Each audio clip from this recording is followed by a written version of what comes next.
One thing I've been nervous about for like 2 weeks when I first started designing the cage was cutting those holes in the back. I did not want to screw them up and cut them in the wrong place, but that's going to go out.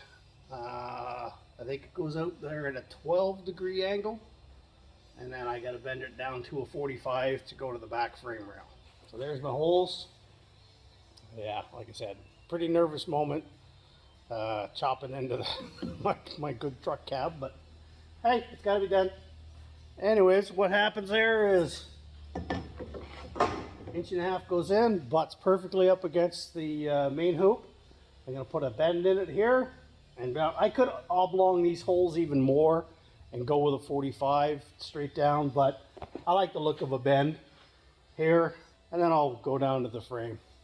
I'm going to put a bend in here to bring this to a 45, and it should come right around this part of the frame roughly. Okay, there's a piece I just made, 33-degree bends to go with my 12-degree kick down that I already have. Comes to my 45s that I was looking for, and I was going to cut that in half and make 2 pieces out of it. 44.6 degrees. Good God, I almost think I knew what I was doing.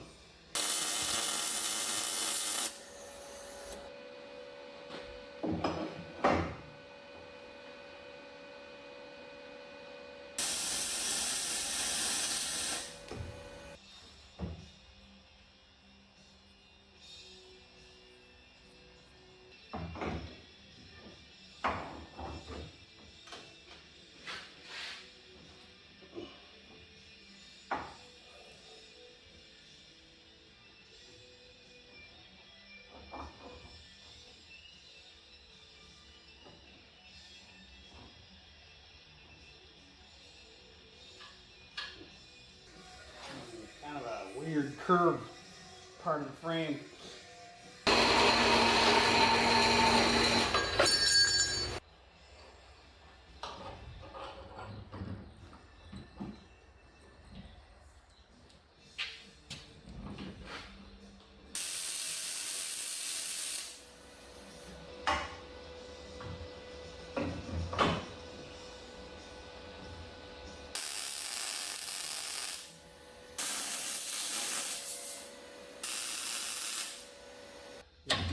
Not tight yet, but same thing, roll cage connectors here so that I can take the cab off or the box off or whatever.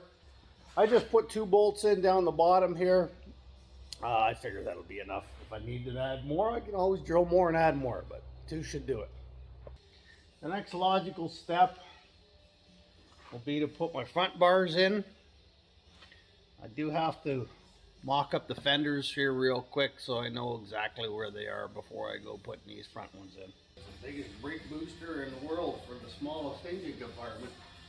In all honesty, because this is kind of a crowded engine compartment, I should look at maybe switching this to a hydro boost. A lot smaller setup, a little bit more plumbing involved, but I think I might even have one of the old wrecks up back. So I just need to get this fender up to make sure I don't have any clearance issues where I want to put this.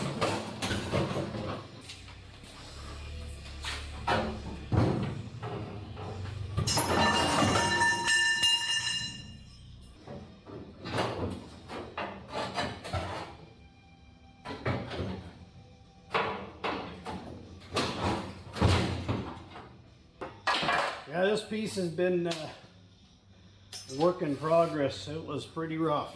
And again, I mean, I'm not trying to do $1 million body job here, but I can't stand looking at something that's bent ridiculously.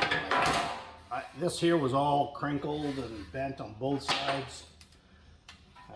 There was a lot of shrinking and stretching to get this to what it is.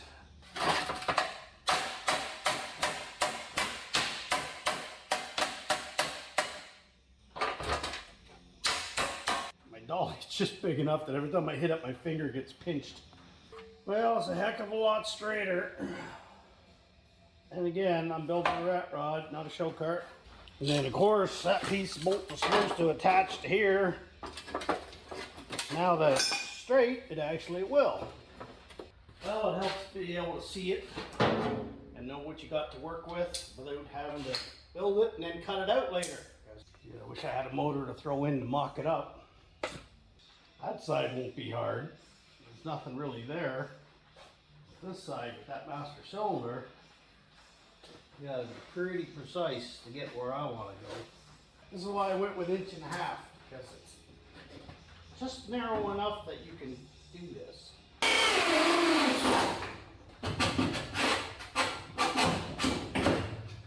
Well, it's going to be a nightmare to weld, but it's there. Would be to put a bend right there, 15 degrees over. Now I just have to match up that hole and this hole. Got the bungs welded in.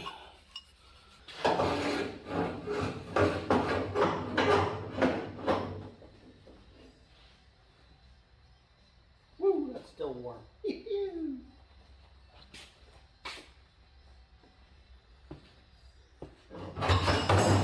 Bang, bang, smack. Well, there's the front cab extensions out. Now I'm going to put my bend on, and the tubing will go down to the flat spot right in front of the control arms here. Alright, well there's the basic engine bay bars. They're not welded, they're literally balancing. I got to cut the ends because the frame isn't flat, so I kind of need to follow the frame. And I want them to go down slightly like the way this one is. That one's up a little too high because the bar is really long.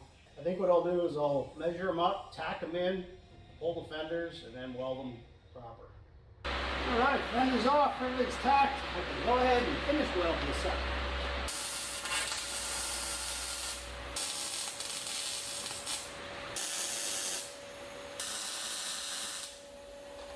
They're the only bars that I welded directly to the frame, just because I should never have to take them out. But because I still want the cab separated, I got roll bar separators here and here, so I can unbolt those, unbolt the two in the back, take a few body mount bolts out, and off comes the cab. That's pretty much it for the engine bay bars for now.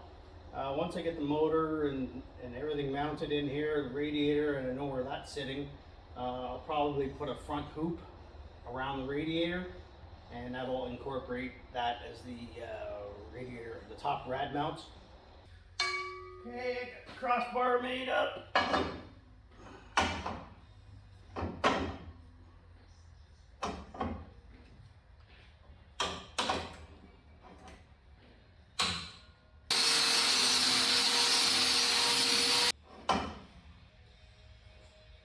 Don't drop, don't drop, don't drop, don't drop, don't drop, don't drop, don't drop.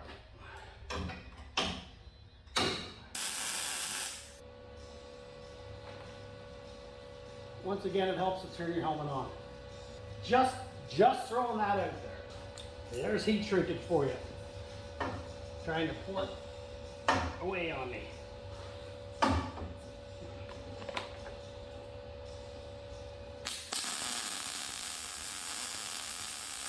Hardest part there is making sure that's straight. Alright, well the cross piece is in, all ground up. Looks pretty darn straight, so I'm going to go ahead and tack it. The bottom. I don't pull the top out because I was using that as a reference. Grind all it, tack it, and then weld the whole thing in.